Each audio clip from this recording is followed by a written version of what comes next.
Assalamu alaikum everyone. I am Aliha Shabi. I'm a first year medical student at AKU. So I'm here to share my experience of MCAT journey, and alongside I'll guide you guys to go how to go through it and solve maximum MCQs in a better way, in an organized way, so that you can get and score maximum marks. So I did my FSC from Kinnaird College, Lahore, and then I got into AKU. Apart from that, I also got into King Edward Medical University, Lahore, and Army Medical College, Rawalpindi. So today I will guide you guys basically about the biology portion. I'll go about how to solve the biology portion of the MDCAT.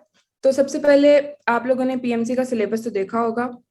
उसमें maximum weightage जो है वो biology portion की ही है. There are 68 MCQs जो biology के syllabus से आएंगे, और बायोलॉजी का सिलेबस कोई बहुत ज़्यादा मुश्किल भी नहीं है. There are 13 chapters. आपने PMC की वेबसाइट से उनका सिलेबस एक्सेस कर लेना था, और वो टोटल चैप्टर्स जो हैं हमारी FSC की बुक्स के, वो तो बहुत ज़्यादा हैं. आई गेस 20+ हैं. तो उसके लिहाज से 13 chapters are no big deal. तो अगर आप स्ट्रेटेजिकली देखें और आराम से अपने सिलेबस को फॉलो करते हुए प्रिपरेशन करें, तो you are good to go. तो आज मैं आप लोगों को स्पेसिफिकली बायोलॉजी के MCQ सॉल्व करने में हेल्प करूंगी, और for that I will go through the best online resource, जो कि आजकल इसलिए भी हैंडी है बिकॉज MCAT भी आपका एक तो ऑनलाइन होता है, और सेकेंडली अगर आप पहले से इसलिए प्रिपेयर्ड होंगे ऑनलाइन के लिहाज से, तो you will be better prepared in the sense कि आप उस वक्त पैनिक नहीं करेंगे, बिकॉज MCAT का एक तो स्ट्रेस बहुत होता है. तो अगर आप बिफोर हैंड आपकी तैयारी होगी तो you don't have to worry at all. So for that मैं आप लोगों को सबसे पहले ताबीर एकेडमी की वेबसाइट पे कोर्स जो है MDCAT पास पेपर्स का, वो सॉल्व करके दिखाती हूँ. एंड आई गेस इस तरह के कोर्सेज को अवेल करना बहुत अच्छा इसलिए रहता है बिकॉज लॉन्ग रन में आप अगर पास पेपर्स पे अगर आपकी ग्रिप है, तो वही काफ़ी MCQs होते हैं जो रिपीट होते हैं, स्पेशली PMC के. फॉर एग्जाम्पल लास्ट ईयर जो PMC का पेपर था, उससे पहले कुछ टेस्ट पेपर्स उन्होंने दिए थे एज प्रैक्टिस. तो जिन बच्चों ने वो प्रैक्टिस पेपर सॉल्व किए थे, उनकी प्रेपरेशन और उनकी आउटकम, उनके मार्क्स जो थे एट द एंड, वो उन बच्चों से जिन्होंने नहीं प्रैक्टिस किए थे बहुत ज़्यादा थे. और ये प्लस पॉइंट होता है, अगर आपने पास पेपर सॉल्व किए होते हैं तो आपके पास एक कॉन्फिडेंस होता है कि इस टाइप के क्वेश्चंस आ रहे हैं, तो आप उसी तरह से अपनी प्रिपरेशन को मोल्ड करते हैं ताकि आप कोई लूप होल ना छोड़ें और आपकी तैयारी मैक्सिमम हो. तो सबसे पहले मैं आप लोगों को ताबीर एकेडमी की वेबसाइट दिखाती हूँ. एक मिनट वेट कीजिए.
Guys, just a minute.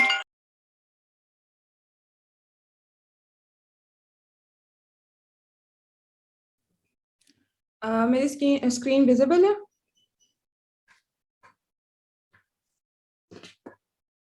Can somebody please write in the chat box?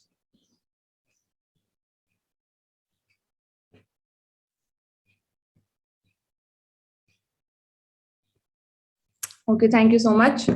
थोड़ा सा टेक्निकल इशू हो गया था. So now you can see Tabeer academy की वेबसाइट. वहाँ पे जब आप कोर्स एक्सेस करेंगे MDCAT पास पेपर्स का, तो इस तरह से स्क्रीन आएगी. साइड पे आप कोर्स कंटेंट्स में देख सकते हैं, there is an option for the past paper of 2018, 19, 20 and 21. तो आप सबसे पहले कोई सा भी पास पेपर उठाएं और उसको स्टार्ट करें. For example, the enzymes required for Krebs cycle are found in. तो इसका आंसर आप लोगों के लिहाज से क्या होगा? चैट बॉक्स में बताएं मुझे.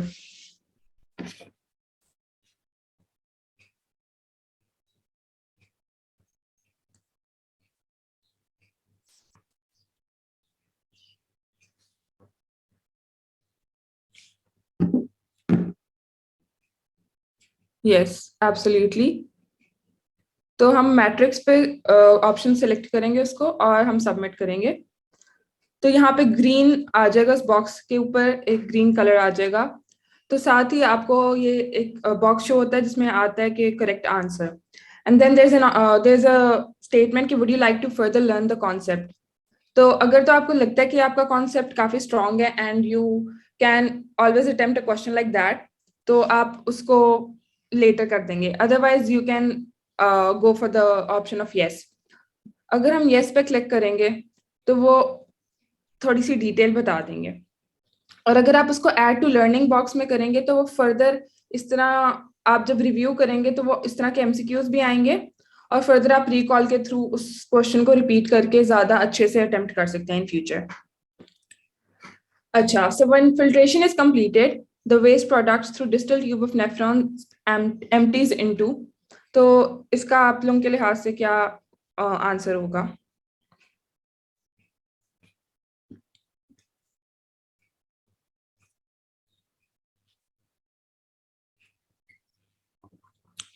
Collecting tubules. Let's check it. Absolutely right.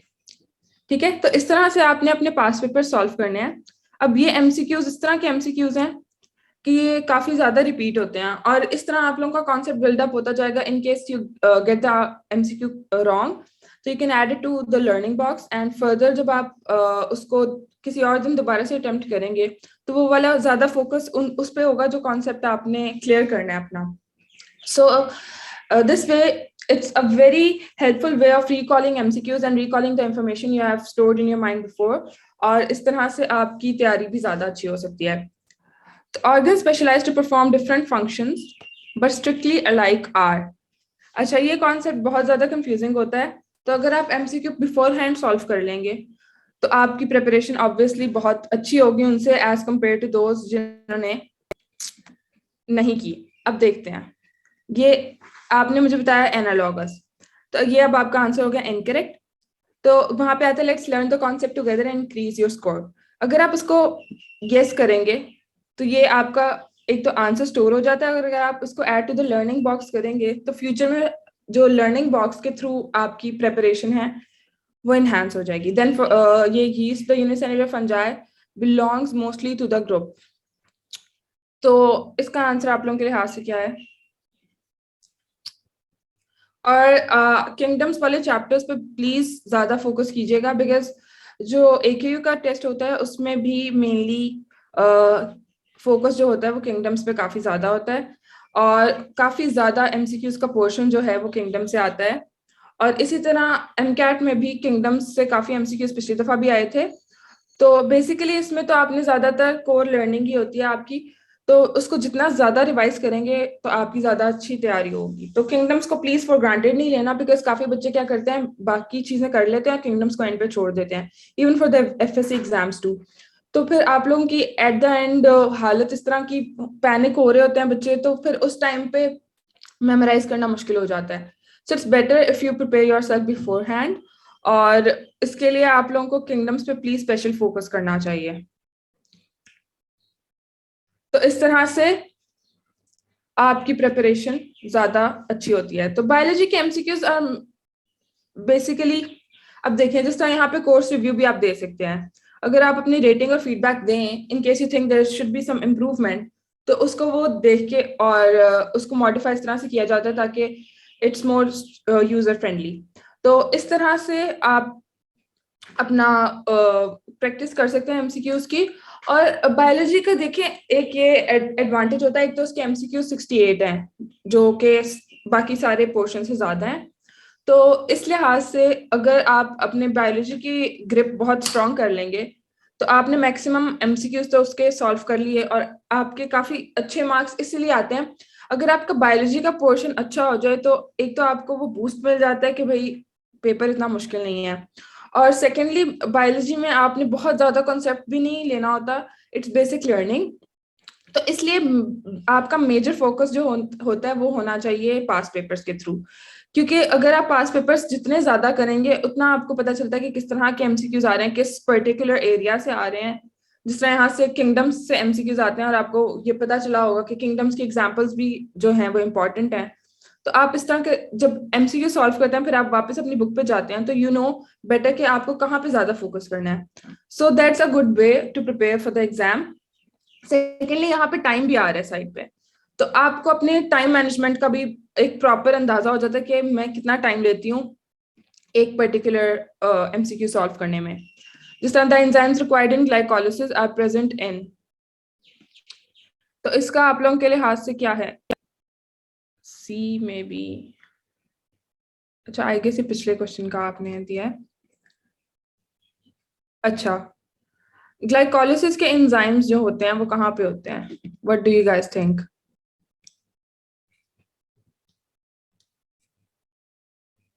Absolutely right. अब देखिए वो 0.01 सेकेंड्स वहां पे रह गए थे।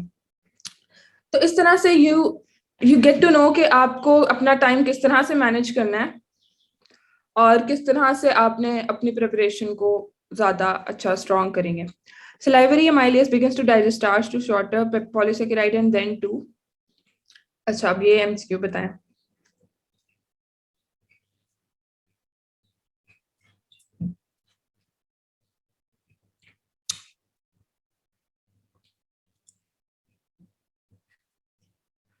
सो इस तरह से आपने अपने एमकैट की जो है वो प्रिपरेशन करनी है।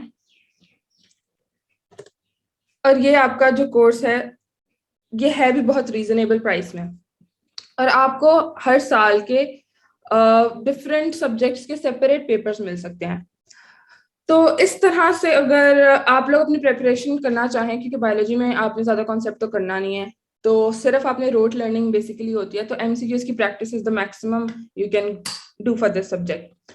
इवन के बाकी सब्जेक्ट्स में भी जितनी आप एमसीक्यूज की प्रैक्टिस करते हैं उतनी आपकी जो ग्रिप है ना वो स्ट्रांग हो जाती है।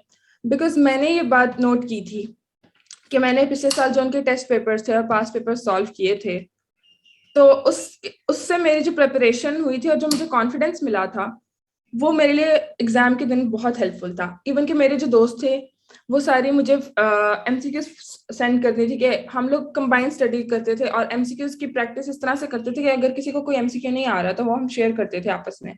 और पास पेपर्स पे हमने लास्ट डेज में तो बहुत पास पेपर्स पे फोकस होना चाहिए, और अभी का टाइम भी थोड़ा रह गया है।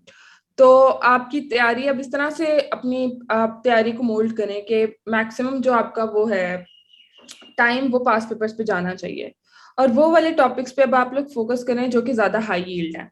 हाई यील्ड से मतलब वो वाले जिनसे एमसीक्यूज मोस्टली आते हैं, और ज्यादा फोकस आप उस पर करें। और एमकैट में आपने ज्यादा रट्टाफाई नहीं करना होता चीजों को, you have to gain a concept specially for physics chemistry etcetera. और जिस तरह लॉजिकल रीजनिंग का पोर्शन ऐड हुआ है उसके लिए भी आप लोगों को बेसिकली लॉजिक लड़ानी है, और वहाँ वो कोई बहुत ज्यादा मुश्किल नहीं होता। आप इवन के एग्जाम डे पे भी वहां जाके वो देखेंगे तो आपको लगेगा कि ये तो हमने शायद अपने स्कूल टाइम में इस तरह के एमसीक्यू सॉल्व किए होंगे। और इसी तरह इंग्लिश के जो एमसीक्यूज हैं वो भी बहुत बेसिक होते हैं। तो आपने अपनी साइंसेस पे ग्रिप जो है वो स्ट्रॉन्ग करनी होती है, क्योंकि ज्यादा पोर्शन एमसीक्यूज का साइंसेस से ही आता है। तो अगर आपकी साइंसेस की ग्रिप अच्छी होगी तो उससे आपका स्कोर जो है वो आपको डिस्टिंग्विश करेगा अमंगस्ट अदर पार्टिसिपेंट्स और जो सारे कैंडिडेट्स होते हैं। और ये थोड़े से एमसीक्यूज होते हैं जिसकी वजह से आपका या तो खुदा न खास्ता एडमिशन रहता है या फिर आपके कॉलेजेस डिफरेंट हो जाते हैं। फॉर एग्जाम्पल अगर आप लाहौर को प्रेफर कर रहे हैं और आप लाहौर के फॉर एग्जाम्पल रेजिडेंट हैं, और अगर आपका वही एक दो एमसीक्यूज गलत होने की वजह से फॉर एग्जाम्पल फैसलाबाद में आ रहा है या फिर कहीं और आ रहा है आपका, तो फिर वो ज्यादा उस वक्त थोड़ा सा होता है इंसान को। तो इसलिए आप बिफोर हैंड अपनी तैयारी इस तरह से करें कि आप जो अपना डिजायर्ड कॉलेज है उस वहां पे एडमिशन गेन कर सकें। तो अगर आप इस तरह से अपनी प्रेपरेशन को मोल्ड करेंगे तो आई थिंक के प्रैक्टिस मेक्स मैन परफेक्ट। और अगर आप अपनी प्रैक्टिस ज्यादा से ज्यादा करें, जो कि मैंने की थी, और मैंने भी यही, और मैंने वो स्टूडेंट्स भी देखे हैं जो कि सारा दिन किताबें पकड़ पकड़ के याद करते रहते थे, कोई एमसीक्यूज उन्होंने सॉल्व नहीं करना, उन्होंने बस अपने एफएससी की तरह की तैयारी करते थे, और एट द एंड मेरा और उनका स्कोर बहुत ज्यादा डिफरेंट था। तो मैं आप लोगों को ये सजेस्ट करूंगी कि जो की है टुवर्ड्स अ गुड स्कोर वो यही है कि आप जितनी मैक्सिमम प्रैक्टिस कर सकते हैं तो आप मैक्सिमम प्रैक्टिस करें।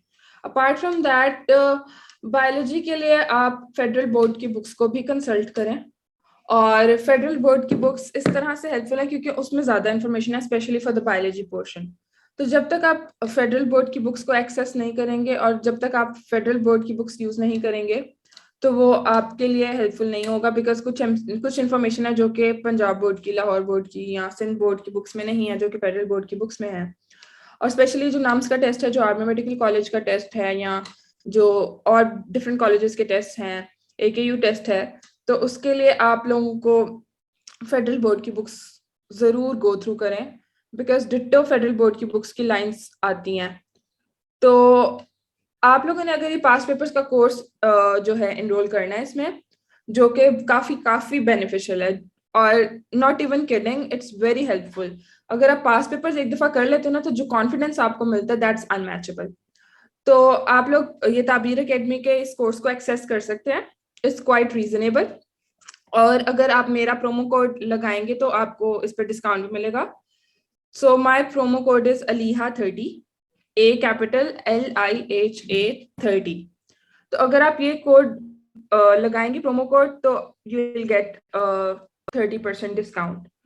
तो इस तरह से आप लोग अपनी प्रिपरेशन को अभी से ही इस तरह से स्ट्रॉन्ग करें, अभी से ही आप पास पेपर्स अटेम्प्ट करना शुरू करें, बिकॉज अब डेट्स बहुत क्लोज आ रही हैं। Now is the time that you give you maximum, और अब प्रोक्रेस्टिनेट करने का बिल्कुल टाइम नहीं है। और बाकी प्रिपरेशन से रिलेटेड ये है कि जिस तरह यहाँ पे लर्निंग बॉक्स का फीचर है, अगर आप लर्निंग बॉक्स का जो फीचर है वो देखते हैं, जिस तरह मेरे टाइम पे ये था क्योंकि मेरे साथ ऑनलाइन स्विच हो रहा था। तो अगर मैं अपने जो प्रिपरेशन के टाइम पे जो अपनी बुक्स पे थे वो कॉर्नर्स पे लिख लेती थी, जो कॉन्सेप्ट मुझे लगता था कि I should go through it again, तो उस लिहाज से फिर मैं अपने बुक्स के कॉर्नर्स पे लिख लेती थी। कई दफा मैं रजिस्टर्स पे जब नोट्स बनाती थी तो फिर रजिस्टर्स मिसप्लेस हो जाते हैं। तो लर्निंग बॉक्स का फीचर इस तरह से अच्छा है कि you have all your information at one place, और वो जब दोबारा रिकॉल होती है, जब आप दोबारा से एमसीक्यूज अटेम्प्ट करते हैं, तो ये एक साइकोलॉजिकली भी बात प्रूवन है कि जितना आप एक चीज से ज्यादा गो थ्रू होते हैं उतना वो आपके ब्रेन में ज्यादा स्टोर होती है। तो अगर आप अपने वही चीज ज्यादा रिपीट करें, और स्पेशली वो वाला कॉन्सेप्ट जो आप सोचते हैं कि यू आर वीक एट, तो वो आपके एट द एंड ब्रेन में इस तरह से स्टोर होती है कि अगर आप उसे एक दफा रिवाइज किए बगैर भी चले जाएं तो आप वो क्वेश्चन अटेम्प्ट कर सकते हैं। तो मुझे ये फीचर स्पेशली बहुत अच्छा इसीलिए लगा था क्योंकि आपका रिकॉल से जो लर्निंग डेवलप होती है दैट्स अनमैचेबल। सेकेंडली, पीएमसी का जो पेपर है वो बहुत मुश्किल नहीं होता। तो अगर आप अपनी एफएससी की बुक्स अच्छे से कर जाएं और एमसीक्यूज की प्रैक्टिस कर लें तो आपकी आराम से तैयारी जो है वो हो सकती है। और स्पेशली एक कॉन्सेप्ट लोगों में होता है कि भाई हम फ्रेशर्स हैं, हमारा तो पहली दफा हो ही नहीं सकता। ऐसी बात बिल्कुल नहीं है। फ्रेशर्स और रिपीटर्स दोनों का इक्वल चांस होता है, बिकॉज सबने एक ही एग्जाम में बैठना है। और अगर काफी बच्चे वो होते हैं जो फर्स्ट टाइम में अपना जो है वो टेस्ट, अगर आप पहले से ही सोचते हैं कि भाई मेरा तो होना ही नहीं, मुझे तो 1 साल और लगेगा ही लगेगा, तो फिर आप जो सोचते हैं वही होता है। अगर आप अपनी अप्रोच पॉजिटिव रखेंगे और अगर आप सोचेंगे कि I can do it, then you will do it. और इसी तरह से और आप लोगों के जो क्वेश्चंस है वो आप चैट बॉक्स में लिख सकते हैं, so that I can go through those. Okay, so PMC के सिलेबस में जो सिलेबस आउटलाइन है उसमें जो चैप्टर्स गिवन है उसमें जो जिस तरह कुछ चैप्टर्स नहीं है वो तो आपने बिल्कुल मतलब उन पे इतना फोकस ना करें, बिकॉज जो चैप्टर्स हैं उसमें से ही आता है सिलेबस, वो जो एमसीक्यूज होते हैं। सेकेंडली वो ये इस तरह से है कि कुछ चैप्टर्स हैं जिनके सिलेक्टिव टॉपिक्स गिवन है, पूरा चैप्टर नहीं है, तो इट्स बेटर अगर आप वो पूरा चैप्टर कर लें। फॉर एग्जाम्पल जिस तरह हमारे टाइम पे रिप्रोडक्शन का चैप्टर था, तो कुछ चीजें थी जो एंड पे नहीं थी, या जेनेटिक्स का था, तो उस लिहाज से आपको ये चाहिए कि एक दफा आप सारी जो कोर्स है उसको प्रिपेयर करके वो वाले चैप्टर्स जो इंक्लूडेड है सिलेबस में लेकिन उनके पूरे टॉपिक्स नहीं इंक्लूडेड, वो चैप्टर्स एटलीस्ट आप पूरे करके जाएं। बिकॉज कुछ पिछली दफा भी ये मसला हुआ था कि आउट ऑफ सिलेबस क्वेश्चंस आए थे। तो अगर आप स्पेशली अभी बोर्ड एग्जाम्स भी होने वाले हैं तो आपने एक दफा पूरा सिलेबस तो किया ही होगा। तो अगर आप फॉर एग्जांपल एकेयू की प्रिपरेशन कर रहे हैं तो उसके लिए तो आपको पूरा सिलेबस ही करना पड़ेगा, और नम्स का भी जो सिलेबस है वो थोड़ा सा डिफरेंट होता है। तो अगर आप मैक्सिमम अपना पहले तो पीएमसी के लिए वही चैप्टर्स करें जो कि उनके सिलेबस आउटलाइन में है, और सेकेंडली वो चैप्टर्स पूरे करें जो कि उनकी सिलेबस आउटलाइन में है। और जो आपको उसके बाद जो ट्रेंड है, बिकॉज ये अगेन आई गेस 30 डेज के स्पैन में पूरा एग्जाम कंडक्ट होगा, तो जो स्टार्टिंग डेज में पेपर्स होते हैं आपको पता चल जाते हैं क्या ट्रेंड आ रहा है, तो आप उस हिसाब से अपनी तैयारी को फिर मोल्ड कर लेना। अगर किसी कोई चैप्टर्स हैं जिनसे ज्यादा एमसीक्यूज आ रहे हैं तो आप उन पे ज्यादा फोकस कर लीजिएगा। बिकॉज और दूसरा, आप लोगों ने अभी रिसेंटली एग्जाम्स दिए होंगे, पिछली दफा तो एग्जाम्स भी मतलब जिस तरह से था आप लोगों के सामने ही है, तो अगर आप अपने वो प्रिपरेशन को उस तरह से कर लें तो इट्स बेटर। अच्छा, बायोलॉजी के अलावा फिजिक्स केमिस्ट्री, मेनली फिजिक्स तो है वो जो हमारी पंजाब बोर्ड की है ऑलमोस्ट सेम है, और केमिस्ट्री के ऑर्गेनिक केमिस्ट्री थोड़ी सी डिफरेंट है और उसमें थोड़ी सी डिटेल है, लेकिन इतनी डिटेल में जाने की जरूरत नहीं है। थोड़ा सा पोर्शन है जो कि फेडरल से आता है और एग्जैक्ट उनकी लाइंस होती हैं, लेकिन मेजोरिटी जो है वो लाहौर बोर्ड से ही आता है। तो आप एक दफा गो थ्रू कर लें, बायोलॉजी को जरूर गो थ्रू कीजिएगा क्योंकि बायोलॉजी की federal is quite extensive as compare to बाकी जो हैं। तो इस लिहाज से आप लोगों को अपनी प्रिपरेशन को मोल्ड करना है। और एक मिनट में और एमसीक्यूज देख लूं, अभी फिलहाल तो पीएमसी ही है, और अभी इतनी जल्दी आई डोंट नो कि क्या होगा, लेकिन पीएमसी ही चल रही है अभी तो।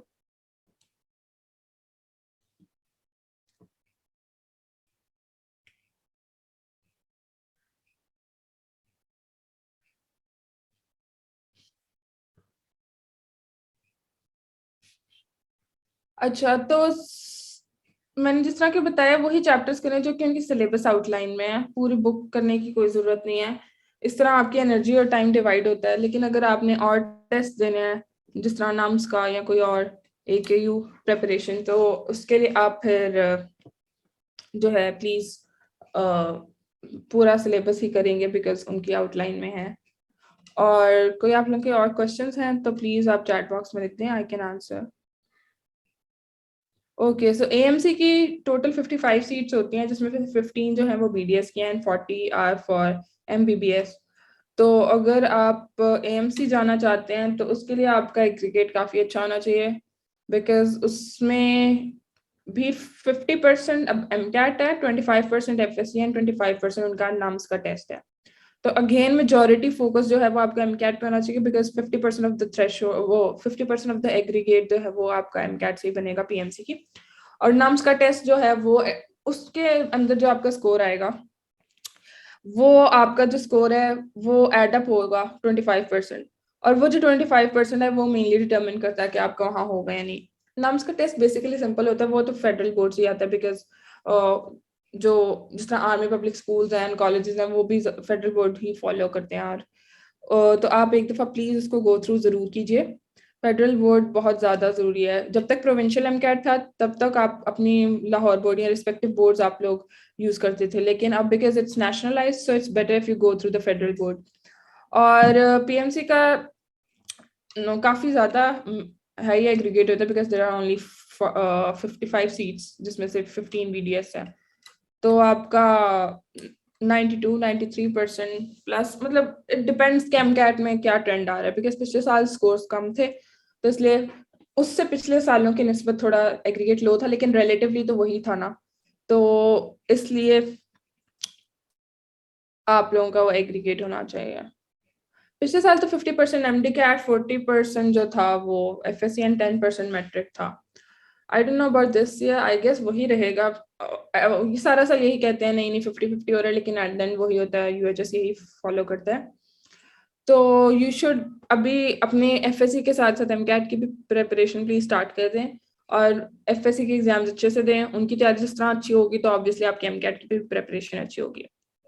और एमडी कैट ऑनलाइन ही होता है, आप उनके टेस्ट सेंटर में जाते हैं, वहाँ पे वो आपको टैब्स देते हैं, उस पर वो टाइमर भी लगा होता है जब वो स्टार्ट होता है, और आपके एमसीक्यूज होते हैं, आपने वो एमसीक्यू सॉल्व करने होते हैं। पिछले साल एक ये लोग कह रहे थे कि वहाँ ये ऑप्शन होता है कि आप बाद में भी अपने ऑप्शंस को जो चेंज कर सकते हैं, अगर if you select an option first and at the end of the paper या मिड वे आपको लगता है कि वो मैंने एमसीक्यूज जो एमसीक्यू था वो मैंने उस तरह से सही से अटेम्प्ट नहीं किया, मैं उसको चेंज करना चाहता हूँ, you can always go back and switch your options.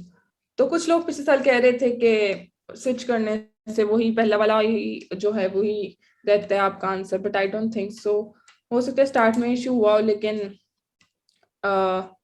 जो भी था उसके बाद उन्होंने रीचेकिंग भी खोल दी थी, उसमें भी लोगों के मार्क्स पड़े थे, और उन्होंने अपनी भी जो रीचेकिंग खुद की थी उसमें भी मार्क्स पड़े थे, तो इस तरह से उन्होंने कंपनसेट किया था। मैंने पिछले साल एमकैट दिया है रिसेंटली, जो अभी लास्ट ईयर एमडी कैट हुआ है वो मैं उसमें अपियर हुई थी।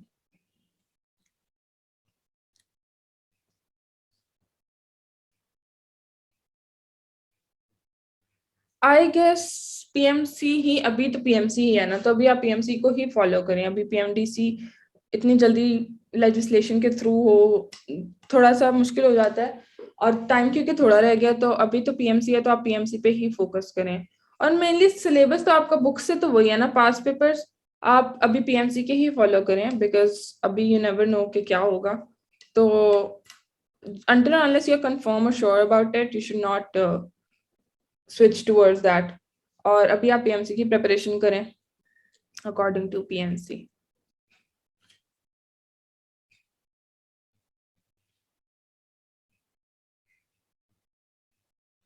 हाँ जी, अगर आप रजिस्ट्रेशन लेट करते हैं तो आपको डेट भी जो है वो लास्ट मिलती है, बिकॉज वो जो होती हैं स्लॉट्स वो ऑलरेडी ऑक्यूपाई हो चुके होते हैं, तो ये सीन होता है।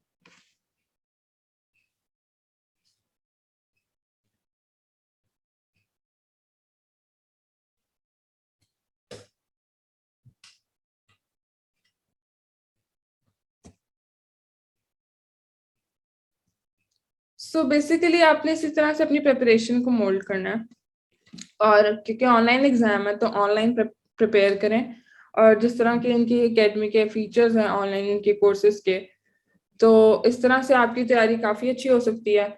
एंड पर्सनली आई थिंक ये काफ़ी हेल्पफुल होता है अगर आप बिफोर हैंड एक दफ़ा पास पेपर्स देख लें, ऑनलाइन देख लें, बिकॉज अब बबल शीट तो नहीं होती, आपने ऑनलाइन ही सिलेक्ट करने होते हैं, और अगर यहाँ पे टाइमर लगा है तो आपको एक टाइम मैनेजमेंट का भी वो प्लस पॉइंट मिल जाता है, बिकॉज एग्जाम के दिन पे इंसान खामखा स्ट्रेस आउट कर रहा होता है। तो इसलिए आप लोगों को अपनी प्रिपरेशन को उस तरह से करना चाहिए।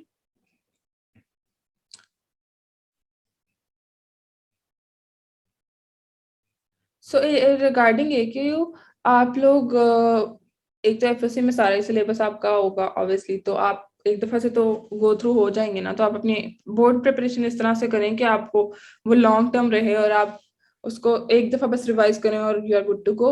और कॉन्सेप्ट सिर्फ एमसीक्यूज की प्रैक्टिस से आएंगे आप लोगों को, और जितना ज़्यादा आप उस चीज़ को गो थ्रू करें, और क्योंकि बेशक 20 डेज हैं, हम हर साल इसी तरह से ही होता है, तो इसलिए आप थोड़ी सी अभी से भी तैयारी स्टार्ट कर दें उसकी, एमसीक्यू सॉल्व करने, क्योंकि आपने सिलेबस तो वही है ना, आपने वही बुक्स पढ़नी है, तो आप बस एमसीक्यू के साथ थोड़े ज़्यादा प्रैक्टिस करना शुरू कर दें। और बेसिकली एकेयू के लिए आपको बहुत ज़्यादा पैनिक करने की ज़रूरत नहीं है।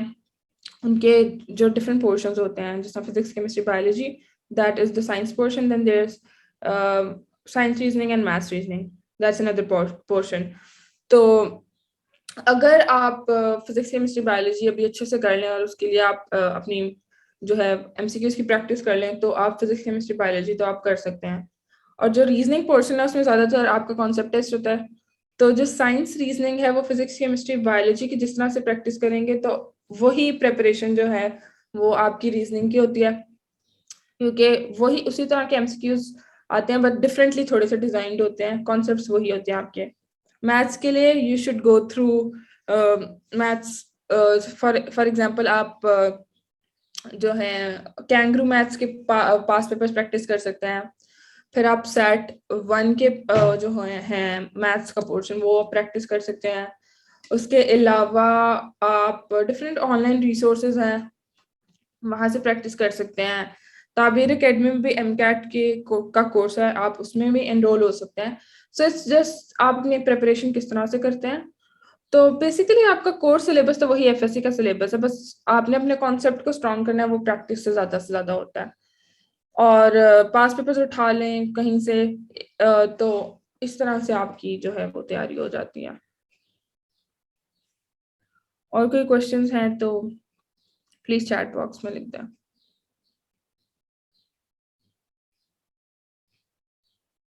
पर्सनली मैंने तो सिर्फ पंजाब ही किया था, मैंने तब फेडरल को इतना नहीं था फोकस किया बिकॉज थोड़ा टाइम था।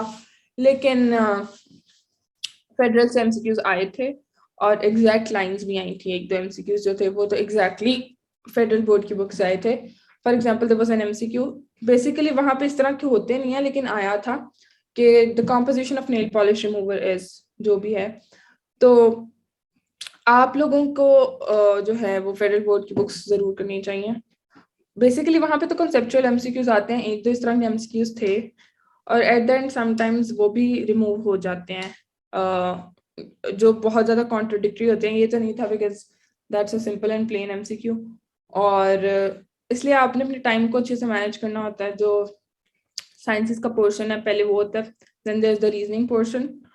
तो आप साइंसेस को पहले अटेम्प्ट करें और मैक्सिमम क्वेश्चंस कर लें, उसके बाद आप आगे करें, बिकॉज जो रीजनिंग का पोर्शन होता है that's a lot of time taking portion. तो जो वहां पे आपका टाइम काफी लग जाता है एट द एंड, अगर आपने पहले वाले भी छोड़े होते हैं तो जब आप वापस आते हैं उन एमसीक्यूज पे तो फिर आपको समझ लगती है कि अब तो टाइम नहीं रहा, तो फिर आप फौरन तुक्के मारते हैं। और जो साइंसेस का पोर्शन है वहां पे नेगेटिव मार्किंग है, तो अल्टीमेटली आपका स्कोर अच्छा नहीं आता। तो इट्स गुड अगर आप प्लीज इस बात को फॉलो करें, पहले आप साइंसेस के पोर्शन को मैक्सिमम अटेम्प्ट करके ही आगे जाएं, because reasoning takes a lot of time. For example वहाँ प्रोबेबिलिटी के क्वेश्चंस होते हैं, जिस तरह डाइस के ये साइड्स पे ये नंबर है, अगर आप इस तरह से रोल करें तो क्या नंबर आएंगे। तो इस तरह के क्वेश्चंस होते हैं। तो इट्स बेटर अगर आप पहले अपना जो साइंसेस का पोर्शन है वो करके ही आगे जाएं, बिकॉज वरना आप एट द एंड बहुत पैनिक कर सकते हैं, बिकॉज बहुत लिमिटेड टाइम होता है इसके लिए। और उनका इवन कई दफा साइंसेस का पोर्शन भी बहुत कॉन्सेप्चुअल होता है। तो इट्स बेटर अगर आप जितने मैक्सिमम कंफर्म है, और फजूल के एमसीक्यूज ना अटेम्प्ट करें कि भाई आपको लग रहा है तुक्का लगाऊंगी या तुक्का लगाऊंगा और सही हो जाएगा, क्योंकि नेगेटिव मार्किंग है। अल्टीमेटली अगर आपने 6 सही किए हैं और 12 गलत कर दिए हैं तो आपके आधे मार्क्स इसी तरह से चले जाएंगे। सिंथ नहीं, फेडरल बोर्ड के सिलेबस, सिंथ का I have not gone through that syllabus, लेकिन सिंथ वाले भी जिस तरह मेरी क्लास फेलोज भी हैं उन सब ने भी प्रेपरेशन जो है वो फेडरल बोर्ड या पंजाब बोर्ड से ही की थी। MDCAT test is not that difficult, ज्यादा वो हाइप बनी होती है कि भाई पता नहीं क्या हो जाएगा, फैमिली प्रेशर होता है, सोसाइटल प्रेशर होता है। You should just show it of your shoulders. आप बस अपना फोकस अपने इस तैयारी पे रखें और जो जो कुछ कहते हैं आप उसको गलत प्रूफ कर दें एट द एंड अपनी प्रेपरेशन से, अपनी आउटकम, अपने रिजल्ट से। और डरने वाली कोई बात नहीं है, ये बस ऐसे ही बंदे को लग रहा होता है पता नहीं क्या हो जाएगा क्या हो जाएगा। पास पेपर्स उठा के देख लें, it's not that difficult. It's just a game of your confidence, your self-confidence, your strategy, how you solve questions, and it's more of a smart work rather than hard work. तो अगर आप अपनी तैयारी इस तरह से करें कि आपको कॉन्फिडेंस हो अपनी तैयारी में, और अगर आपको लग रहा है कहीं लूप होल है लेकिन आप कॉन्फिडेंट हैं और आप इस तरह टैक्टिकल वे में अपना क्वेश्चन अटेम्प्ट करें, तो आपका तुक्का भी काफी दफा सही हो सकता है। तो इट्स ऑल कि आप अपनी नर्व्स पे काबू रखें और अपनी तैयारी को जो है वो मैक्सिमम अच्छे से करें। क्योंकि ऑनलाइन एग्जाम है तो आई वुड सजेस्ट कि गो फॉर ऑनलाइन प्रिपरेशन और अपनी बुक्स को अच्छे से प्रिपेयर करें। लेकिन अगर आपको लगता है कि नहीं, तो फिर आपके पास डिफरेंट ऑप्शंस हैं, और वहां पे लोगों की लंबी लंबी लाइंस लगी होती हैं, तो वो बस आपने खुद ही करना होता है जिस तरह से भी करना है, अगर आपको लगता है आप खुद मैनेज कर सकते हैं। क्योंकि वहां पे फिर एक तो ऑनलाइन एग्जाम है तो आपकी ऑनलाइन भी प्रैक्टिस उस तरह से नहीं होती, और फोकस भी इस तरह से नहीं होता जब इस तरह की सिचुएशन हो, और एंड पे वैसे ही बंदा पैनिक कर रहा होता है। तो इट्स बेटर अगर आप अपनी प्रिपरेशन ऑनलाइन ही करें, अच्छे से करें, और फिर रिस्पॉन्सिबिलिटी के साथ करें। ये ना करें कि भाई आज कहीं बाहर जाना है तो कल भी जाना है, नहीं, अपने थोड़ा सा भी सेक्रीफाइस करेंगे तो it goes a long way, और आप एट द एंड आपको उसका जो है फ्रूट मिलेगा, and then you can at least say, और at least stay contented to yourself कि आपने मेहनत की थी और आपको उसका अजर मिल गया। तो इट्स बेटर इफ यू थोड़ा सा सेक्रीफाइस इस टाइम पे कर भी लेंगे तो कुछ नहीं होगा। अपनी जो एफएससी की बुक्स हैं that's the best resource one can go for. और बाकी जो है डिफरेंट टेस्ट जो हैं, पास पेपर्स प्रैक्टिस करें, इनके पीएमसी के टेस्ट पेपर्स भी थे पिछले साल, वो प्रैक्टिस करें, और जो पास पेपर्स थे वो प्रैक्टिस करें। उसके बाद डिफरेंट ऑनलाइन रिसोर्सेज हैं वो प्रैक्टिस करें, जितने आप एमसीक्यू जहाँ जहाँ से एक्सेस कर सकते हैं आप प्रैक्टिस करें। आपके दोस्तों के पास एमसीक्यूज हैं वो प्रैक्टिस करें। इस तरह से एमसीक्यूज बस आपने जिस तरह आप क्रेव कर रहे हैं एमसीक्यूज के लिए, आपको जहाँ से मिलते हैं आप बस उठाएं और प्रैक्टिस करें। बस ये है कि सोर्स ऑथेंटिक होना चाहिए, ये भी नहीं कि फजूल का कोई सोर्स हो। आप प्रैक्टिस करें जिस तरह से अपनी एफएससी बुक्स ही कर सकते हैं। Negative marking is not in the PMC MDCAT test, वो पहले यूएचएस वाले में होती थी, तो एकेयू में है नेगेटिव मार्किंग, और वो भी सिर्फ साइंस के पोर्शन में। Physics chemistry biology is the science portion, and the reasoning portion is science reasoning and maths reasoning. 20 MCQs होते हैं हर पोर्शन के, so the test comprises of a total 100 marks. और इस तरह से आपकी पहले टेस्ट होता है, देन देर आर 2 इंटरव्यूज। उससे पहले एक आपका जो है वो stage 2 evaluation form मिलता है। Once you clear the test, you get that form, you fill that form, you enlist your extracurricular activities. Apart from that, अपने scores डालते हैं, अपने MCAT का स्कोर उनको सबमिट कराना होता है। सेकेंडली आपने उनके पास AKU वाला भी होता है, एंड डिफरेंट एक्स्ट्रा करिकुलर्स आपकी देखी जाती हैं, और ओवरऑल आपकी पर्सनैलिटी चेक की जाती है। If you are on a gap year, so you have to write an essay too, तो वहाँ पे 250 वर्ड्स आई गेस 350 वर्ड्स का आपने एक छोटा सा ऐसे लिखना होता है, और उसमें आपने बताना है कि how you went through your gap year, और how did you make it productive in another sense. तो इस तरह से आपकी इवैल्यूएशन होती है, and at the end 100 students जो हैं वो सिलेक्ट होते हैं amongst all the applicant pool. तो that is the process for. और बाकी आर्मी मेडिकल कॉलेज जो रावलपिंडी में है उसके लिए you have to give your MCAT and NUMS का टेस्ट। अगर आप नाम्स का टेस्ट नहीं देंगे तो आप नहीं एलिजिबल होते, और एफएससी में भी आपका अच्छा स्कोर होना चाहिए। तो ये 3 कंपोनेंट्स, अगर आपका कहीं पे एक जगह लूप होल है और अगर आप बाकी 2 जगह पे अच्छे से परफॉर्म करते हैं तो still you can get into AMC. और केई का तो आप लोगों को पता ही है, एमकैट और एफएससी और मैट्रिक भी उसमें काउंट होता है। तो ये सारा सीन होता है। Okay, so this question is frequently asked कि कितने आवर्स दें, क्या स्केड्यूल बनाएं। It's totally up to you, आप जिस तरह से कंफर्टेबल हैं, और आपको अपनी वो स्ट्रेंथ और वीकनेसेस का पता होता है, आपको अपनी पेस का पता होता है।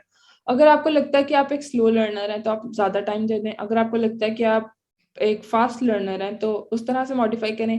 और it's not only about learning, आप अपनी स्ट्रैटेजी देखिए ना कि एमकैट के लिए तो आपने बेसिकली फॉर एग्जांपल फिजिक्स है तो मेनली फोकस फार्मूलाज वगैरह पे हो रहा होता है, थोड़ी सी थ्योरी होती है। तो इस तरह से आप लोगों ने जो है वो ज्यादा फोकस करना होता है इस तरह से। तो it's only up to you कि आपको लगता है किस तरह से आप अपना स्केड्यूल बना सकते हैं। नोबडी कैन गवर्न इट और nobody can tell you schedule that you can follow, because it's totally up to you. हर एक की अपनी कैपेसिटी होती है, हर एक की अपनी पेस होती है। तो अपना स्केड्यूल खुद बनाएं, आप अपने आवर्स डिवाइड करें इस तरह से और फिर उसको फॉलो करें, स्टिक टू दैट। अगर आप कहेंगे बस बना लिया, रोज नए बना लिया, तो it doesn't work that way. तो आई गेस मैंने सारे जो क्वेश्चन है वो आंसर कर दिए हैं। So I would suggest you guys to please go through the website. और truly speaking, मैं किसी वो बायसनेस के अलावा कह रही हूँ, अगर आप ये रिसोर्स प्रैक्टिस करें और अगर आप पास पेपर्स पे आप अच्छे से एक दफा ग्रिप कर लें तो you are good to go. और जिस तरह ये 20 आप कह रहे थे ना पीएमसी फॉलो करें, पीएमडीसी फॉलो करें, तो इस तरह पास पेपर्स जो हैं 2020 और 21 के वो तो पीएमडीसी के हैं, पीएमसी के हैं, और उससे पीछे जो है वो पीएमडीसी के हैं, यूएचएस के हैं। तो आपकी दोनों तरह से प्रेपरेशन हो जाएगी। आप कह रहे हैं ना ये वाला करूँ या वो वाला करूँ, तो आप दोनों करें। 2018 से 21 एटलीस्ट 4-5 साल पुराने तक करने चाहिए। अगर बहुत कम टाइम है तो फिर 2-3 साल पुराने कर लें। तो इस तरह से आप अपनी प्रिपरेशन को है वो एक फाइनल टच दे सकते हैं। तो दैट्स ऑल अबाउट टुडे। और मैंने आप लोगों को बेसिकली इसलिए से रिगार्डिंग गाइड करना था कि how to go about the biology portion basically. तो बस अपनी बुक्स को अच्छे से पढ़ें और फिर उसके बाद पास्ट पेपर्स प्रैक्टिस करें, मैक्सिमम एमसीक्यूज प्रैक्टिस करें, and you are good to go. Thank you so much for joining in, and Allah Hafiz.